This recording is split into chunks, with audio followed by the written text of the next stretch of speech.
Hi, welcome to vlog number 5. So in this vlog, I will be discussing chapter 4 of the Rhetorical Act and chapter 5 of Reading Pop Culture.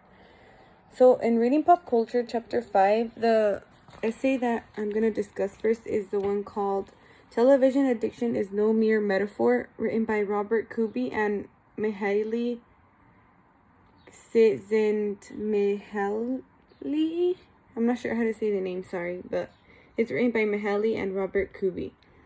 So in this passage, it talks about TV being a really big addiction for many Americans nowadays. So the amount that people spend watching TV on the average on a daily basis is about 3 hours. So this is a lot of time. In 3 hours, you can do so many things. And for people to be spending time watching TV for 3 hours, that is so much time. So people like watching TV because sometimes they watch the news, or sometimes people just like watching it to get entertained, like watching shows that they enjoy. So now people are thinking that TV is starting to become part of people.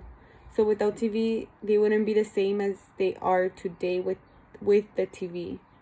That is crazy to think, because before no TV existed, and now TV is like really, really popular. It also mentions the computer screen, which is where many young adults play video games, and sometimes they just play games on the computer.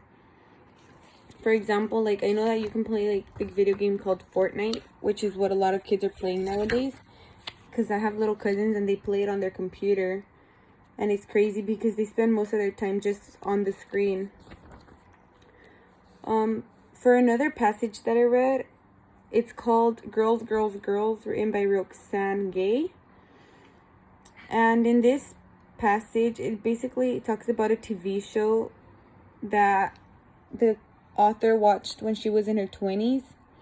And it's just like about a girl who was lost, and like the stuff that she went through, like crazy things that she went through. And it also says that people put so much responsibility into movies and like TV shows that it's crazy, because they're just movies and TV shows to entertain people, and people are taking them really serious nowadays. Like many movies, like here it mentions about Bridesmaids, that's a really popular movie. I feel like a lot of people have watched that movie. I also read in this passage that there's like less opportunities for people of color to recognize themselves in literature, in theaters, and in television, also in movies. This means that most of the TV shows, I can notice it too, are like white people or like Caucasians, instead of them being like Black or Hispanics or other races. In the last passage in this section, called the Apocalyptic Strain in Popular Culture, the American Nightmare becomes the American Dream. In this passage, it's basically talking about how in 2012 they were saying that the Mayan apocalypse was going to happen and that the earth was going to end and stuff like that, but it really didn't. So the American dream is basically the dream that most people have, even though not every American has gets to do the American dream as just like one of their goals. So basically, you have a good job in order to like provide for your family and have good money.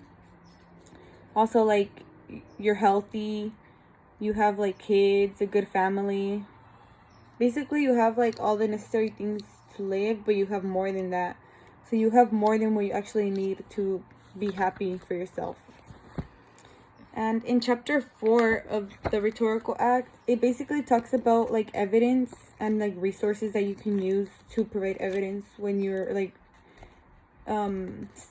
just evidence you need, like in all your papers, speeches, everything. You basically need evidence. So there's types of evidence that you can include, or like visuals, analogies, statistics, experts, or like including stories that you have heard, or like that are your own stories. So statistics are good to include because it shows a number that should be true and accurate, so that people can have an idea of what you're talking about. visuals are also like something that you can use, because you can show them a visual of like a graph, and from the graph they can like see the evidence that you're talking about. And also like talking about stories that you have is also good, because that way you're kind of getting them involved into something that actually happened in real life.